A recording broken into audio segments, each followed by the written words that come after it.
अगर हम बात करते हैं कि भाषा का व्यवसायिक माध्यम जिसमें संकेत का प्रयोग किया गया हो, तो उसमें हमें दो चीजें विशेष रूप से महत्वपूर्ण लगती है। सबसे पहले वो व्यवसायिक स्थिति को बताता है। जैसे अगर कोई सड़क के पास, मुख्य मार्ग के पास स्कूल है, तो संकेत में क्या हुआ होता है कि आगे मुख्य मार्ग है, हॉर्न ना बजाएं, हॉर्न ना बजाएं। ये क्या है? संकेत है। दूसरा अगर एग्जांपल हम ले लें कि अगर चौराहे पर एक ट्रैफिक पुलिस खड़ा है, तो सीटी करता है और हाथ का इशारा का प्रयोग करता है कि कौन सी तरफ की गाड़ी को आगे बढ़ाना है और कौन सी तरफ की गाड़ी को रोकना है। अब देखिए, जिस तरफ की गाड़ी को रोकना है वो हाथ खड़ा करेगा यानी रुको, दूसरी तरफ की गाड़ी को बढ़ने के लिए कहेगा और सीटी बजाएगा कि आप आगे बढ़ो। तो कहने का मतलब ये है कि सांकेतिक भाषाएं जो होगी उसमें व्यक्ति बोलकर अपना भाव व्यक्त नहीं करेगा, बल्कि वो कहीं ना कहीं अपने भाव को जो व्यक्त करने का प्रयास करेगा वो संकेत के माध्यम से करेगा। जबकि अगर हम लिखित की बात करें, अगर हम लिखित की बात करें तो यहां अपना विचार बोल करके नहीं बल्कि लिख करके व्यक्त जाता है। हमने एक एग्जाम्पल की चर्चा पहले भी की थी कि एक 5 का स्टूडेंट है, वो बैंक जाता है और बैंक में अपना खाता खुलवाना चाहता है। बैंक का जो कैशियर मैनेजर है वो उसे फॉर्म के लिए दे देता है और दिए गए निर्देश के अनुसार स्टूडेंट जो है फॉर्म भरता है ताकि उसकी खाता खुल सके। अब यहाँ भाव व्यक्त किया जा रहा है भाषा के माध्यम से, वो भाषा कोई मौखिक नहीं है बल्कि लिखित है, लिख करके अपनी भाषा को व्यक्त करने का प्रयास रहा है। यानी लिखित माध्यम से भी भाषा का व्यक्तीकरण किया जाता है। हो सकता है इस बार सीटेट में क्वेश्चन दे दे कि बताइए कि एक स्टूडेंट है जो विद्यालय में कक्षा समाप्त होने से पूर्व शिक्षिका उसे गृह कार्य देती है, बालक ब्लैक बोर्ड से उतारता है। बालक द्वारा और शिक्षक के बीच ये विचारों का आदान प्रदान या भाव का आदान प्रदान का माध्यम क्या होगा? Option number 1 option number B लिखित, ऑप्शन नंबर 3 सांकेतिक, ऑप्शन नंबर 4 इनमें से कोई नहीं। तो हमारा सीधा सा उत्तर होगा कि यहाँ पे बालक जो है लिखित में प्रयोग किया गया। इसके बाद हमने बात की थी कि जी भाषा का एक पहला माध्यम है जिसको हम लोग बोलते हैं बोल करके व्यक्त करने का माध्यम। देखिए, अगर भाषा में बोल के व्यक्त करने का माध्यम की बात करते हैं तो यहाँ पे बालक अपनी भाव को व्यक्त करने के लिए भाषा का प्रयोग बोल करके करेगा।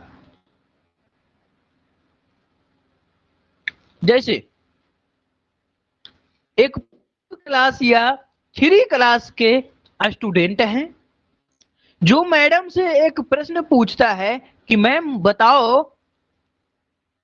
कि व्यक्तिवाचक संज्ञा में किसी खास व्यक्ति या वस्तु का ही बोध क्यों होता है, संपूर्ण जाति की बोध क्यों नहीं होती? प्रश्न का आधार चाहे जो हो, परंतु यहाँ पे छात्र द्वारा जो भाव व्यक्त करने का माध्यम हुआ वो मौखिक हुआ, भले ही हुआ प्रश्न का हो, प्रश्नोत्तर विधियों पर भाव जो व्यक्त किया गया है मौखिक विधि से किया गया है। मौखिक विधि लिखित भी, लिखित और सांकेतिक के प्रकार हैं। और हमने बताया था का जो भास धातु है किस धातु से बना है, भास धातु से बना है, जिसका मतलब होता है बोलना या भाव व्यक्त करना। भास जो है संस्कृत भाषा से उत्पन्न हुआ है, जिस जो कि बोलना का अर्थ, चूंकि बोलना क्या है, एक क्रिया है, इसीलिए इसे भास धातु के नाम से जाना जाता है। अब बात आती है कि मौखिक भाषा, लिखित भाषा और सांकेतिक भाषा, क्या इन तीनों के द्वारा ही विचारों का व्यक्त करना संभव है? इसके अलावे भी कोई अन्य भाषाएं होती है? तो इसके अलावे भी अन्य भाषाएं होती है, जिसे कूट भाषा के नाम से जानते हैं। इंग्लिश में इसको कहते हैं कोडिंग लैंग्वेज।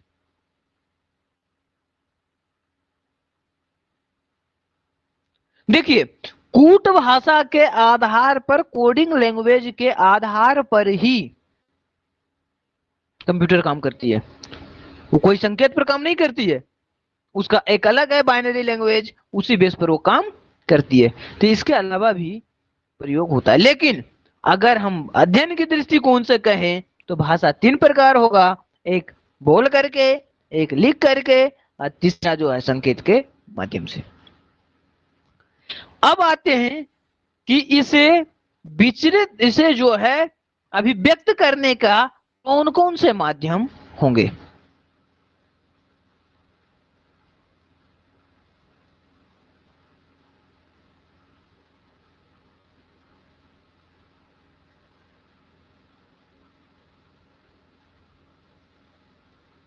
भाषा अभिव्यक्त के माध्यम, तो देखिए, भाषा अभिव्यक्त करने के तीन माध्यम होते हैं। कितने माध्यम होते हैं?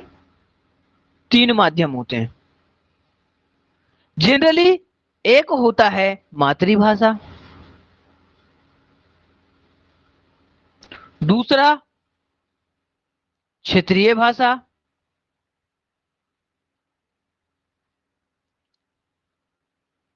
तीसरा राजभाषा, और चौथा अन्य भाषाएं भी प्रयोग किए जाते हैं, जो कि विदेशी भाषा के नाम से जाना जाता है। लेकिन अगर हम 1964 का ले लें तो त्रिभाषा सूत्र की चर्चा की गई है। वहां पे कौन से सूत्र की चर्चा की गई है? त्रिभाषा सूत्र की। एक मातृभाषा में, तो दूसरा राज्य भाषा में, और तीसरा अन्य भाषा का प्रयोग का चर्चा की गई है।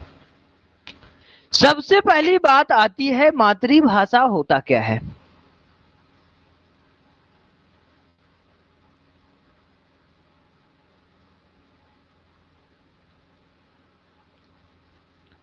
मातृभाषा कहने का मतलब होता है कि जो बालक अपने माता पिता के द्वारा सीखता है। जैसे अगर कोई बालक जिसके माता पिता अमेरिकन हैं और वो इंडिया में आकर बस गया, कि जो मातृभाषा होगी वो हिंदी या संस्कृत नहीं होगी। क्यों? क्योंकि उसके अमेरिका में है, लैंग्वेज मातृभाषा उनकी अंग्रेजी रही होगी, इसलिए उसका मातृभाषा क्या होगा? अंग्रेजी होगा।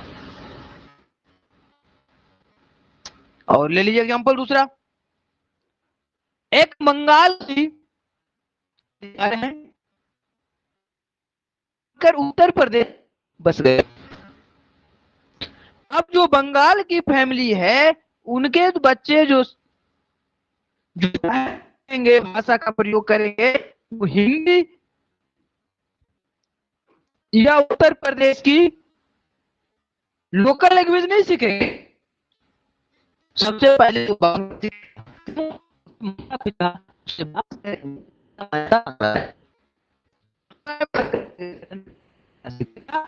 अगला सवाल को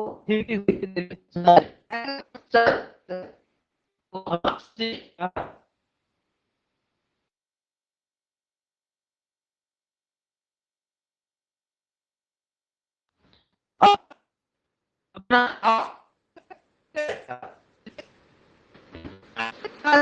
करता है, पहले से ही ऐलान कर